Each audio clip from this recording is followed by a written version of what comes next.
बिस्मिल्लाहिर्रहमानिर्रहीम अस्सलाम वालेकुम। Welcome to the farming tips में शाहद अली अवान की जानिब से खुश आमदीद। मुअज़्ज़ज़ नाज़रीन, आज आपको तहसील समड़ियाल के गांव खरोलियाँ हास में लाया हूं। यहां पर हम आपकी मुलाकात बफलो फार्मर से करवाएंगे।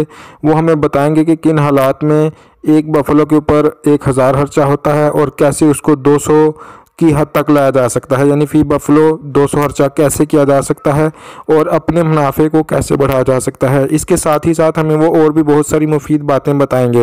तो आपकी मुलाकात उनसे करवाने से पहले आपको याद दहानी करवाना चाहता हूँ कि अगर आप हमारे चैनल पर नए हैं या अभी तक आपने चैनल सब्सक्राइब नहीं किया हुआ तो चैनल को सब्सक्राइब करके बेल आइकन दबा दें ताकि हर नई बनने वाली वीडियो की इत्तला आप तक बर वक्त पहुँच सके। तो चलें प्रॉपरली शुरू करते हैं। अस्सलाम वालेकुम। वालेकुम सलाम भाईजान की हाल चाल है? हाँ जी, अल्लाह दा शुक्र जी। की नाम वीर दा? मोहम्मद शबीर। मोहम्मद शबीर भाई, किन्ने अरसे तू मज्जां दा काम कर रहे हो? ये कोई 25 साल तो। 25 साल तो? हाँ जी। 25 साल तो ਤੁਹਾਨੂੰ ਇਹ ਕੰਮ ਕਰਦਿਆਂ ਹੋ ਗਿਆ जी। ਸ਼ੁਰੂ ਚ ਕਿੰਨੀਆਂ ਮੱਝਾਂ ਰੱਖੀਆਂ ਹਜੇ? 2 तो। ਤੇ ਅੱਜ ਕੱਲ ਕਿੰਨੀਆਂ ਨੇ? इस टाइम 18 मज्जां। 18 ਮੱਝਾਂ। ਤੇ ਗਾਈਆਂ ਕਿੰਨੀਆਂ? गाई एक। ਤੇ ਬੱਚੇ ਕਿੰਨੇ? 10 बच्चे। ਕੁੱਲ ਮਿਲਾ ਕੇ 30 ਦੇ ਕਰੀਬ ਹੋ ਜਾਂਦੇ ਨੇ। जी। ਜ਼ਬਰਦਸਤ। ਅੱਛਾ ਸ਼ਬੀਰ ਭਾਈ, ਇਹ ਦੱਸੋ ਕਿ ਅੱਜ ਕੱਲ ਤੁਸੀਂ ਆਪਣੇ ਜਾਨਵਰ ਦੀ ਸੇਵਾ ਕਿਸ ਤਰ੍ਹਾਂ ਕਰ ਰਹੇ ਹੋ? ਉਹਨਾਂ ਨੂੰ ਕੀ ਖਿਲਾ ਪਿਲਾ ਰਹੇ ਹੋ? ਸਾਰੇ ਦਿਨ ਚ ਕੀ ਖਿਲਾਉਂਦੇ ਪਿਲਾਉਂਦੇ ਹੋ? स्टाला ते पराली। ਸ਼ਟਾਲਾ ਤੇ ਪਰਾਲੀ। ਪਰਾਲੀ। जी। ਠੀਕ ਹੋ ਗਿਆ। ਅੱਜ ਕੱਲ ਜਿਹੜਾ ਬੰਦਾ ਮੁੱਲ ਦਾ ਪੱਠਾ ਪਾਉਂਦਾ ਹੈ जी। ਉਹਨੂੰ ਫੀ ਜਾਨਵਰ ਕਿੰਨਾ ਖਰਚਾ ਪੈ ਜਾਂਦਾ ਹੈ? टोटल मिला के 1000 रुपया खर्चा पै जांदा। 1000 ਰੁਪਏ ਕਿਸ ਤਰ੍ਹਾਂ? खाल दा भी पट्ठियां दा भी टोटल सारा मिला के। ਜਰਾ ਹਿਸਾਬ ਕਰਕੇ ਦੱਸੋ ਨਾ। ਮੈਂ ਇੱਕ ਵਾਰੀ ਅੱਗੇ ਵੀਡੀਓ ਬਣਾਈ ਤੇ ਇੱਕ ਬੰਦੇ ਨੇ ਕਿਹਾ ਸੀ 1000 ਤੇ ਜੀ। ਵੇਖਣ ਵਾਲੀ ਸਾਰੀ ਦੁਨੀਆ ਨੇ ਆਖਿਆ ਕਿ 1000 ਖਰਚ ਨਹੀਂ ਹੁੰਦਾ, ਇਹ 1000 ਝੂਠ ਖਰਚ ਹੈ। ਨਹੀਂ ਹੁੰਦਾ। ਤੇ ਜਰਾ ਦੱਸੋ ਹਾਂ ਕਿੰਜ ਝੂਠ ਹੈ? झूठे इस तरह के दो आइटम ਜਿਹੜੀ 1800 ਰੁਪਏ ਦੀ ਖਾਲ ਦੀ ਬੋਰੀ ਹੈ। ਅੱਛਾ 1200 ਰੁਪਏ ਦਾ ਚੌਖਰ ਦਾ ਤੋੜਾ ਹੈ। ਅੱਛਾ ਤੇ ਜਿਹੜੀ ਇਹਨਾਂ 27 ਕਿਲੋ ਹੁੰਦੀ ਹੈ ਆਪਣਾ ਖਾਲ ਅੱਛਾ ਤੇ 20 ਕਿਲੋ ਚੌਖਰ ਹੁੰਦਾ ਹੈ। ਅੱਛਾ ਉਹ 3 ਕਿਲੋ ਤੇ ਮੱਝ ਨੂੰ ਵੰਡਾ ਚਾਹੀਦਾ ਹੀ ਨਾ। ਅੱਛਾ ਠੀਕ ਹੈ। ਉਹ ਤਕਰੀਬਨ 2-250 ਦੀ ਐਵਰੇਜ ਨਾਰਮਲ ਵੀ ਪਈ 2-250 ਰੁਪਇਆ ਪੈਂਦਾ ਵੰਡੇ ਦਾ। ਜੀ। ਠੀਕ ਹੋ ਗਿਆ। ਤੇ 250 ਰੁਪਏ ਮਨ ਸਟਾਲ ਹੈ ਅੱਜ ਦਾ ਰੇਟ ਕੰਡੇ ਡਸਕੇ ਦੇ ਉੱਤੇ। ਠੀਕ ਹੈ। ਠੀਕ ਹੈ। ਤੇ 2 ਮਨ ਸਟਾਲਾ ਖਾ ਜਾਂਦੀ ਹੈ ਮੱਝ। ਅੱਛਾ ਤੇ 5-10 ਕਿਲੋ ਪਰਾਲੀ ਵੀ ਚਾਹੀਦੀ। ਠੀਕ ਹੈ। ਹਾਂਜੀ ਤੂੰ ਹਿਸਾਬ ਕਰ। 500 ਤੇ 250 ਉਹ 750 ਹੋ ਗਿਆ। 750 ਹੋ ਗਿਆ। ਤੇ ਲੇਬਰ ਦੀ ਤਕਰੀਬਨ 50 ਰੁਪਏ ਦੀ ਪਰਾਲੀ ਲਾ ਲਓ ਨਾਲ। ਅੱਛਾ ਠੀਕ ਹੈ। 800 ਹੋ ਗਿਆ। ਤੇ ਬੰਦੇ ਦੀ ਦਿਹਾੜੀ ਦੀ ਐਵਰੇਜ ਕੱਢ ਲਓ। 100 ਆ ਗਿਆ ਉਹਦਾ। 900 ਆ ਗਿਆ। 1000 ਦੇ ਕਰੀਬ ਚਲੇ ਗਏ। 1000 ਦੇ ਕਰੀਬ ਚਲੇ ਗਏ। ਤੇ ਜਿਹੜੇ ਕਹਿੰਦੇ ਨੇ 300-400 ਹੁੰਦਾ ਖਰਚਾ, ਉਹ ਕਿਸ ਤਰ੍ਹਾਂ ਕਹਿੰਦੇ ਨੇ? ਉਹ ਕੀ ਕਰਦੇ ਨੇ? ਉਹ ਆਪਣੀ ਮਿਹਨਤ ਨਾਲ ਬਚਾਉਂਦੇ ਨੇ। ਕੀ ਮਿਹਨਤ ਕਿਸ ਤਰ੍ਹਾਂ? ਕੀ ਇਜ਼ਾਫੀ ਮਿਹਨਤ ਕਰਦੇ? ਉਹ ਮਿਹਨਤ ਜਿਹੜਾ 3 ਮਹੀਨੇ ਪੱਠਾ ਫ੍ਰੀ ਪਾਈ ਜਾਂਦਾ। ਮਸਲਨ ਇਹ ਪਰਾਲੀ ਜਿਹੜੀ ਹੈ ਮੁਹਦ ਦੀ। ਅੱਛਾ ਅਸੀਂ ਇਸ ਟਾਈਮ ਨਿਰੀ ਪਿੱਛੇ 3 ਮਹੀਨੇ ਨਿਰੀ ਪਰਾਲੀ ਪਾਈ। ਅੱਛਾ ਤੇ ਅਸਟਾਲਾ ਜਿਹੜਾ 2-3 ਦਿਨ ਹੋਏ ਨੇ ਸ਼ੁਰੂ ਕੀਤੇ। ਅੱਛਾ ਸਿਰਫ 200 ਰੁਪਇਆ ਖਰਚਾ ਮੱਝ ਦਾ। ਅੱਛਾ। ਹਾਂਜੀ ਤੇ ਜਿਹੜਾ ਬੰਦਾ 900 ਰੁਪਇਆ ਖਰਚ ਕਰਦਾ ਹੈ ਜੀ ਤੇ ਜਿਹੜਾ ਬੰਦਾ 200 ਰੁਪਇਆ ਖਰਚ ਕਰਦਾ ਹੈ, ਜੀ। ਅਸੀਂ ਉਹਨਾਂ ਦਾ ਕਿਸ ਤਰ੍ਹਾਂ ਮੁਆਵਜ਼ਾ ਕਰੀਏ? 900 ਵਾਲੇ ਨੂੰ ਕੋਈ ਫਾਇਦਾ ਵੀ ਹੁੰਦਾ ਕਿ ਉਹ ਘਾਟਾ ਪੈਂਦਾ ਉਹਨੂੰ? ਨਹੀਂ, ਉਹਦਾ ਤੇ ਨਾਰਮਲ ਰੇਂਜ ਹੀ ਪੂਰਾ ਹੁੰਦਾ ਹੈ ਨਾ। ਅੱਛਾ ਮੁਨਾਫਾ ਉਹਨੂੰ ਘੱਟ ਹੀ ਹੁੰਦਾ। ਸਿਰਫ ਉਹਨੂੰ ਇਹ ਹੀ ਹੈ ਕਿ ਉਹ ਜਿਹੜਾ ਮੁਹਦ ਦਾ ਦੁੱਧ ਪੀ ਲੈਂਦਾ ਬਸ ਉਹਨੂੰ ਇਹ ਹੀ। ਅੱਛਾ। ਹਾਂਜੀ। ਤੇ 900 ਖਰਚ ਕਰਕੇ ਮੱਝ ਦਿੰਦੀ ਕੀ ਤੇ 200 ਖਰਚ ਕਰਕੇ ਮੱਝ ਕੀ ਦਿੰਦੀ ਹੈ? 200 ਖਰਚ ਕਰਕੇ ਜਿਹੜੀ ਇਹ ਮੱਝ ਉਹ ਲਾ ਲਓ ਕਿ 700 ਰੁਪਇਆ ਦਿਹਾੜੀ ਦੇ ਦੇਗੀ। ਅੱਛਾ। ਜਿਹਦੇ ਤੇ ਤੂੰ 1000 ਖਰਚ ਕਰਨਾ ਉਹ 1000 ਹੀ ਦੇਗੀ। ਤੇ ਫੇਰ ਤੋਂ 1000 ਖਰਚ ਕਰਨ ਵਾਲੇ ਨੂੰ ਫਾਇਦਾ ਬਹੁਤਾ ਹੋਇਆ।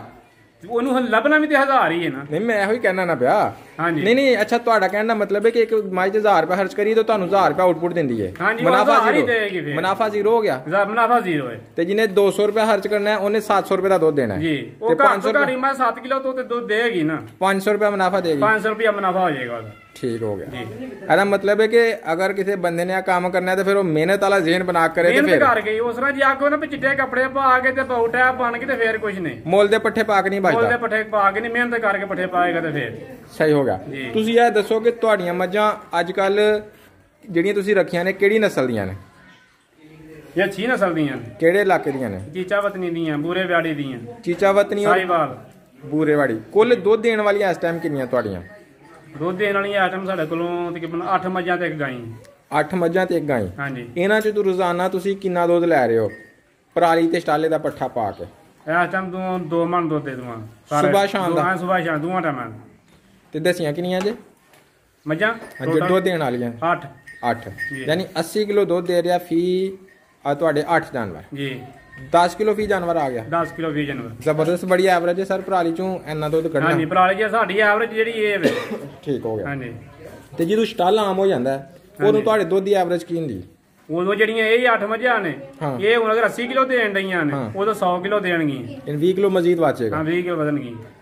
ਠੀਕ ਹੈ। ਹਾਂਜੀ ਤੁਸੀਂ ਐਨੇ ਜਾਨਵਰਾਂ ਵਾਸਤੇ ਸਾਰੇ ਸਾਲ ਦਾ ਚਾਰੇ ਦਾ ਬੰਦੋਬਸਤ ਕਿੰਨਾ ਕਰਦੇ ਹੋ? ਕਿੰਨਾ ਹਰਾ ਚਾਰਾ ਕਰਦੇ ਹੋ, ਕਿੰਨਾ ਸੁੱਕਾ ਚਾਰਾ ਰੱਖਦੇ ਹੋ? ਇਹ 4 ਕਿੱਲੇ ਸਟਾਲਾ ਤੇ 5 ਕਿੱਲੇ ਜਵਾਰ। ਠੀਕ ਹੈ। ਤੇ 10 ਕਿੱਲੇ ਦੀ ਪਰਾਲੀ ਤੇ 10 ਕਿੱਲੇ ਦੀ ਤੂੜੀ ਤੇ ਪੂਰੀ ਹੋ ਜਾਂਦੀ ਹੈ? ਹਾਂਜੀ ਫੇਰ ਪੂਰੀ ਹੁੰਦੀ। ਸਾਰੇ ਜਾਨਵਰ ਆਰਾਮ ਨਾਲ ਚੱਲ ਜਾਂਦੇ? 1 ਕਿੱਲਾ ਕਮਾਦ ਨਾਲ। 1 ਕਿੱਲਾ ਕਮਾਦ ਨਾਲ ਤੇ ਆਰਾਮ ਨਾਲ। ਕਿੰਨੇ ਬੰਦੇ ਸੰਭਾਲ ਰਹੇ ਹੋ ਇਹਨਾਂ ਨੂੰ ਜਿਹੜੇ ਫੁੱਲ ਟਾਈਮ ਇਹਨਾਂ ਤੇ ਹੋ? 2 ਟਾਈਮ 2 ਬੰਦੇ ਫੁੱਲ ਟਾਈਮ। Full time. ਹਾਂਜੀ। ਤੁਸੀਂ ਤੁਹਾਡੇ ਜਾਨਵਰ ਮਾਸ਼ਾਅੱਲਾ ਕਾਫੀ ਸਿਹਤਮੰਦ ਨੇ। ਇਹਨਾਂ ਦੀ ਅੱਜ ਕੱਲ ਸਾਰੇ ਦਿਨ ਦੀ ਰੂਟੀਨ ਕੀ ਰੱਖੀ ਜੇ? ਖਰਾਕ ਦੀ? ਹਾਂ ਸਵੇਰ ਤੋਂ ਲੈ ਕੇ ਸ਼ਾਮ ਤੱਕ ਕਿਸ ਟਾਈਮ ਧਾਰ ਕੱਢਦੇ ਹੋ, ਕਿਸ ਟਾਈਮ ਪੱਠੇ ਪਾਉਂਦੇ ਹੋ? ਫਸਟ ਟਾਈਮ ਜਿਹੜਾ ਨੂੰ ਅਸੀਂ 3 ਵਜੇ ਧਾਰਾਂ ਕੱਢਨੇ ਆ। ਅੱਛਾ। ਤੇ ਸ਼ਾਮੀ ਫੇਰ 3 ਵਜੇ ਇਸ ਟਾਈਮ। ਠੀਕ ਹੈ। 3 ਤੋਂ 3 ਟਾਈਮ ਸਾਡਾ ਚਵਾਈ ਦਾ। ਠੀਕ ਹੈ। ਹਾਂਜੀ। ਤੇ ਪੱਠੇ ਪੁੱਠੇ ਕਿਸ ਟਾਈਮ? ਪੱਠੇ ਇਸ ਟਾਈਮ 1 ਵਜੇ ਪਾ ਦੀ ਦਿਨ ਸਵੇਰ 3 ਵਜੇ। ਸਰ ਕੀ 3 ਵਜੇ ਪੱਠੇ ਪਾਉਂਦੇ? ਹਾਂਜੀ। ਪਾਣੀ ਕਿੰਨੀ ਦਫਾ ਪਿਲਾਉਂਦੇ ਹੋ? 2 ਦਫਾ। ਹਰੀ ਕੱਲ ਤੇ ਗਰਮੀਆਂ 'ਚ 5 ਦਫਾ। ਅੱਜ ਕੱਲ 2 ਦਫਾ। ਹਾਂਜੀ। ਬਾਹਰ ਕਿੰਨੀ ਦੇਰ ਬੰਦੇ ਹੋ ਔਰ ਅੰਦਰ ਕਿੰਨੀ ਦੇਰ ਬੰਦੇ ਹੋ? 12 ਘੰਟੇ ਬਾਹਰ 12 ਘੰਟੇ ਅੰਦਰ। 12 ਘੰਟੇ ਬਾਹਰ ਔਰ 12 ਘੰਟੇ ਅੰਦਰ। ਤੇ ਜਦੋਂ ਸ਼ਰੀਰ ਸਰਦੀ ਹੁੰਦੀ ਹੈ ਉਦੋਂ ਕੀ ਕਰਦੇ? ਜੇ ਜਦੋਂ ਧੁੰਦ ਲੈਣੀ ਉਦੋਂ ਬਾਹਰ ਕੱਢਣੀ, ਜੇ ਧੁੱਪ ਚੜਨੀ। ਹਾਂ। ਜਿੰਨਾ ਜੇ ਧੁੱਪ ਨਹੀਂ ਚੜਨੀ ਉਹਨਾਂ ਚ ਅੰਦਰ ਹੀ ਰਹਿਣਾ ਇਹਨਾਂ ਨੇ ਬੰਦੇ। ਠੀਕ ਹੈ। ਬਕਾਇਦਾ ਹੀਟਰ ਲਾ ਦੇ ਦੇਣ। ਹੀਟਰ ਵੀ ਰੱਖੇ ਦੇ? ਹਾਂਜੀ। ਜਦੋਂ ਛੋਟੇ ਬੱਚੇ ਹੋਣੇ ਉਹਨਾਂ ਨੂੰ ਹੀਟਰ ਲਾ ਦੇ। ਠੀਕ ਹੈ। ਹਾਂਜੀ। ਅੱਛਾ ਆਮ ਤੌਰ ਤੇ ਲੋਕਾਂ ਦੇ ਕੱਟੀਆਂ ਵੱਛੇ ਮਰ ਜਾਂਦੇ ਨੇ ਸਰਦੀਆਂ 'ਚ। ਹਾਂਜੀ। ਤੁਸੀਂ ਕੀ ਕਰਦੇ ਹੋ? ਤੁਹਾਡੇ ਮਰ ਜਾਂਦੇ ਜਾਂ ਬਚਦੇ ਨੇ? ਨਹੀਂ ਸਾਡੇ ਨਹੀਂ ਮਰਦੇ, ਅਸੀਂ ਹੀਟਰ ਲਾਉਂਦੇ ਆ ਕੋਲ, ਹੀਟ 'ਚ ਰਹਿੰਦੇ ਨੇ। ਹੀਟ 'ਚ ਯਾਨੀ ਤੁਸੀਂ ਉਹਨਾਂ ਦਾ ਹਿਸਾਬ ਕਿਤਾਬ ਲਾ ਕੇ ਰੱਖਦੇ ਹੋ? ਜੀ। ਜ਼ਿੰਦਾਬਾਦ। ਅੱਛਾ ਇਹ ਦੱਸੋ ਕਿ ਜਿਹੜੀ ਚੰਗੀ ਨਸਲ ਦੀ ਮੱਝ ਹੈ ਆਮ ਬੰਦੇ ਨੂੰ ਕਿੰਜ ਪਤਾ ਚੱਲੇਗਾ ਕਿ ਚੰਗੀ ਨਸਲ ਦੀ ਉਹ ਅਗਰ ਲੈਣ ਜਾਏ ਤੇ? ਹੁਣ ਨਸਲ ਹੈ ਹੀ ਚੰਗੀ ਹੈ। ਉਹ ਕਿਸ ਤਰ੍ਹਾਂ? ਮਾੜੀ ਨਸਲ ਹੈ ਹੀ ਕੋਈ ਨਹੀਂ, ਖਤਮ ਹੋ ਗਈ ਹੈ ਨਸਲ। ਜਿਹੜੀ ਲੋਕਲ ਨਸਲ ਹੀ ਖਤਮ ਹੋ ਗਈ। ਅੱਛੀ ਹੈ ਨਸਲ ਹੁਣ। ਯਾਨੀ ਮੰਡੀ 'ਚ ਜਾਈਏ ਤੇ ਜਿਹੜੀ ਮਰਜ਼ੀ ਮੱਝ ਹੋਏ ਤੇ ਇੱਕੋ ਰੇਟ ਤੇ ਲੈ ਲਈਏ? ਨਹੀਂ ਰੇਟ ਤੇ ਨਹੀਂ ਨਾ ਇੱਕੋ ਜਿਹਾ ਹੋਣਾ। ਮੱਝ ਅੱਛੀ ਵੀ ਹੋਏਗੀ ਪਰ ਲੇਕਿਨ ਹੋਏਗੀ ਨਸਲ ਬਾਰਿਸ਼ ਹੋਵੇਗੀ। ਜਿਹੜੀ ਹਲਕੀ ਹੋਏਗੀ ਵੀ ਨਸਲੀ ਹੋਏਗੀ। ਜਿਹੜੀ ਅੱਛੀ ਹੋਏਗੀ ਉਸ ਤੋਂ ਵੀ ਅੱਛੀ ਹੋਏਗੀ। ਚੰਗੀ ਜਿਹੜੀ ਮੱਝ ਹੈ ਉਹ ਕਿੰਨੇ ਦੀ ਲੱਭਦੀ ਤੇ ਮਾੜੀ ਕਿੰਨੇ ਦੀ ਲੱਭਦੀ? ਮਾੜੀ ਜਿਹੜੀ ਉਹ 1.5 ਲੱਖ ਦੀ ਲੱਭਦੀ, ਜਿਹੜੀ ਅੱਛੀ ਉਹ 2.5 ਲੱਖ ਦੀ ਲੱਭਦੀ। 2.5 ਪੌਣੇ 3 ਲੱਖ। 2.5 ਲੱਖ ਵਾਲੀ ਦਾ ਤੇ 1.5 ਲੱਖ ਵਾਲੀ ਦਾ ਫਰਕ ਕਿੰਜ ਪਤਾ ਚੱਲੇਗਾ? ਮੈਂ ਹੀ ਟੁੱਟ ਜਾਣਾ, ਮੈਨੂੰ ਨਹੀਂ ਪਤਾ ਤੇ ਮੈਂ ਕਿੰਜ ਪਹਿਚਾਨਾਂਗਾ ਕਿ 2.5 ਵਾਲੀ ਜਾਂ 1.5 ਵਾਲੀ? ਉਹ ਨਸਲ ਇੱਕ ਹੀ ਹੋਏਗੀ ਪਰ ਲੇਕਿਨ ਉਹਦੇ ਵਿੱਚ ਜਿਹੜੀ ਉਹਦੀ ਸ਼ਕਲ ਵਜ੍ਹਾ ਦੀ ਫਰਕ ਹੋਏਗਾ, ਉਹਦੇ ਥਣਾਂ ਦਾ ਫਰਕ ਹੋਏਗਾ, ਕਿਸ ਤਰ੍ਹਾਂ ਦਾ ਖੂਬਸੂਰਤੀ ਦਾ ਫਰਕ ਹੋਏਗਾ। ਜਿਹੜੀ 2.5 ਵਾਲੀ ਉਹਦੇ 'ਚ ਕਿਹੜੀ ਨਿਸ਼ਾਨੀਆਂ ਹੋਣੀਆਂ ਚਾਹੀਦੀਆਂ? ਉਹਦਾ ਸਿੰਘ ਕੁੰਡਾ ਹੋਏਗਾ, ਥਣ ਦੂਰ ਹੋਣਗੇ। ਅੱਛਾ। ਤੇ ਬਹਾਨਾ ਪਛਾਣ ਹੋਏਗਾ। ਠੀਕ ਹੈ। ਹਾਂਜੀ। ਹੋਰ ਜਿਹੜੀ ਮੱਝ ਹਲਕੀ ਹੈ ਉਹਦੇ ਸਿੰਘ ਵੱਡੇ ਹੋਣਗੇ, ਥਣ ਜਿਹੜੇ ਨੇ ਜੁੜੇ ਹੋਣਗੇ, ਇੱਕ ਮੁੱਠ ਹੋਣਗੇ ਸਾਰੇ। ਠੀਕ ਹੈ। ਇੰਨੇ 'ਚ ਲੱਖ ਰੁਪਏ ਦਾ ਫਰਕ ਪੈ ਜਾਂਦਾ। ਠੀਕ ਹੈ। ਹਾਂਜੀ। ਅੱਛਾ ਇਹ ਦੱਸੋ ਕਿ ਤੁਸੀਂ ਇਹ ਜਾਨਵਰਾਂ ਨੂੰ ਸੰਭਾਲਣ ਵਾਸਤੇ ਜਿਹੜਾ ਸ਼ੈੱਡ ਬਣਾਇਆ ਹੈ ਕਿੰਨੀ ਜਗ੍ਹਾ 'ਚ ਬਣਾਇਆ ਜੇ? ਇਹ ਛੱਡ 6 ਮਰਲੇ 'ਚ। 6 ਮਰਲੇ ਛੱਤ ਤੇ? ਜੀ। ਤੇ ਖੁੱਲੀ ਜਗ੍ਹਾ? 2.5 ਕਨਾਲ। 6 ਮਰਲੇ ਦੀ ਛੱਤ ਵਿੱਚ ਕਿੰਨੇ ਜਾਨਵਰ ਸੰਭਾਲੇ ਜਾ ਸਕਦੇ ਨੇ? 20 ਜਾਨਵਰ ਸੰਭਾਲੇ ਜਾਂਦੇ। ਇਹ 6 ਵੇ ਕਿ ਜ਼ਿਆਦਾ ਹੈ? ਨਹੀਂ 6 ਮਰਲੇ 20 ਜਾਨਵਰ ਆ ਜਾਂਦੇ? 28 ਜਾਨਵਰ ਟੋਟਲ ਵੱਜ ਜਾਂਦੇ। 14 ਇੱਧਰ ਤੇ 14 ਉੱਧਰ। ਯਾਨੀ 28 ਜਾਨਵਰ ਤੁਸੀਂ ਇਸ ਸ਼ੈੱਡ 'ਚ ਸੰਭਾਲ ਸਕਦੇ ਹੋ? ਹਾਂਜੀ। ਆਰਾਮ ਨਾਲ। ਜ਼ਿੰਦਾਬਾਦ। ਬੱਚੇ ਕੱਢ ਕੇ ਵੱਡੇ 28 ਜਾਨਵਰ ਵੱਜ ਜਾਂਦੇ। ਠੀਕ ਹੈ। ਹਰ ਕੰਮ 'ਚ ਕੁਝ ਮਿਸਾਲ ਵੀ ਹੁੰਦੇ ਨੇ ਜੀ। ਤੁਹਾਡੇ ਕੰਮ 'ਚ ਜਿਹੜੇ ਚੀਜ਼ਾਂ ਜਿਹੜੀਆਂ ਤੁਹਾਨੂੰ ਪੇਸ਼ ਆਉਂਦੀਆਂ ਨੇ ਉਹ ਕਿਹੜੀਆਂ? ਮਸਲਨ ਜੇ ਇਹ ਮਸਲਾ ਵੀ ਅਗਰ ਨਾ ਹੋਏ ਤੇ ਤੁਹਾਡਾ ਕੰਮ ਸੌਖਾ ਹੋ ਜਾਏ? ਕੋਈ ਬਿਮਾਰੀ, ਕੋਈ ਮਜ਼ਦੂਰ ਦਾ ਨਸਣਾ? ਹਾਂਜੀ। ਅੱਛਾ ਬਿਮਾਰੀ ਤੇ ਹੁਣ ਇਹ ਗਲਘੋਟੂ ਦੀ ਬਿਮਾਰੀ ਚੱਲੀ ਹੈ ਹੁਣ। ਅੱਛਾ। ਹਾਂਜੀ। ਇੱਕ ਬੰਦਾ ਹਰ ਡੇਰੇ ਤੇ 2-2 3-3 ਡੰਗਰ ਮਰਦੇ ਨੇ ਪਏ ਹੁਣ ਗਲਘੋਟੂ ਨਾਲ। ਹਾਂਜੀ। ਇਹਦਾ ਹੱਲ ਕੀ ਫਿਰ? ਇਹਦਾ ਹੱਲ ਇਹ ਜਿਹੜਾ ਸਰਕਾਰੀ ਡਾਕਟਰ ਨੇ ਆ ਕੇ ਟੀਕੇ ਨਹੀਂ ਲਾਉਂਦੇ। ਫਾਸਟ ਟੀਕੇ ਨਹੀਂ ਲਗਾ ਰਹੇ? ਫਾਸਟ ਟੀਕੇ ਨਹੀਂ ਲਾਉਂਦੇ ਸਰਕਾਰੀ ਡਾਕਟਰ। ਤੇ ਤੁਸੀਂ ਖੁਦ ਵੀ ਨਹੀਂ ਅਰੇਂਜ ਕਰ ਸਕਦੇ? ਅਸੀਂ ਪ੍ਰਾਈਵੇਟ ਲਵਾਉਂਦੇ ਆ ਖੁਰਾਕ। ਪ੍ਰਾਈਵੇਟ ਲਵਾਉਂਦੇ? ਹਾਂਜੀ। ਠੀਕ ਹੈ। ਸਰਕਾਰੀ ਡਾਕਟਰ ਆਉਂਦੇ ਹੀ ਨਹੀਂ। ਅਗਰ ਜਾਨਵਰ ਨੂੰ ਕੁਝ ਹੋਈਏ ਗਲਘੋਟੂ ਤੇ ਉਹਦਾ ਹਰ ਹੱਲ ਕੀ ਹੁੰਦਾ? ਡਾਕਟਰ ਨੂੰ ਬੁਲਾਉਣਾ? ਉਹਦੀ ਹੱਲ ਫਿਰ ਮੌਤ ਹੀ। ਜਿਹਨੂੰ ਗਲਘੋਟੂ ਹੋ ਜਾਣਾ ਨਾ, ਜਦੋਂ ਹੋ ਜਾਣਾ ਫਿਰ ਉਹਦਾ ਕੋਈ ਇਲਾਜ ਫਿਰ ਨਹੀਂ ਬਚਦਾ। ਫਿਰ 100 ਚੋਂ 10% ਉਮੀਦ ਹੈ ਕਿ ਬਚੇਗਾ, 90% ਕੋਈ ਨਹੀਂ। ਅੱਛਾ ਮੁਲਾਜ਼ਮਾਂ ਦੇ ਬੜੇ ਅੱਜ ਕੱਲ ਜਿਹੜੇ ਕਿਲੇ ਤੋਂ ਉਹ ਕੀ ਹਿਸਾਬ ਕਿਤਾਬ ਕਾਹਨੂੰ ਪੂਰੀ ਹੁੰਦੀ ਹੈ, ਦੌੜ ਜਾਂਦੇ ਨੇ? ਕੀ ਮਸਲਾ ਮਸਾਲੇ ਨਾਲ ਥੋੜੇ ਬਾਰੇ? ਮੁਲਾਜ਼ਮ ਤੇ ਰਹਿੰਦੇ ਹੀ ਨਹੀਂ ਨਾ। ਉਹ ਮਾਲਕ ਜਿੰਨਾ ਮਰਜ਼ੀ ਉਹਨਾਂ ਨੂੰ ਪੈਸਾ ਦੇ, ਜੋ ਮਰਜ਼ੀ ਕਰੇ, ਉਹ ਨਹੀਂ ਰਹਿੰਦੇ। ਕੀ ਇੱਕ ਮੁਲਾਜ਼ਮ ਦੀ ਤਨਖਾਹ ਵਗੈਰਾ ਚੱਲ ਰਹੀ ਹੈ ਅੱਜ ਕੱਲ? ਤਨਖਾਹ ਫਰਕ ਹੀ ਹੈ।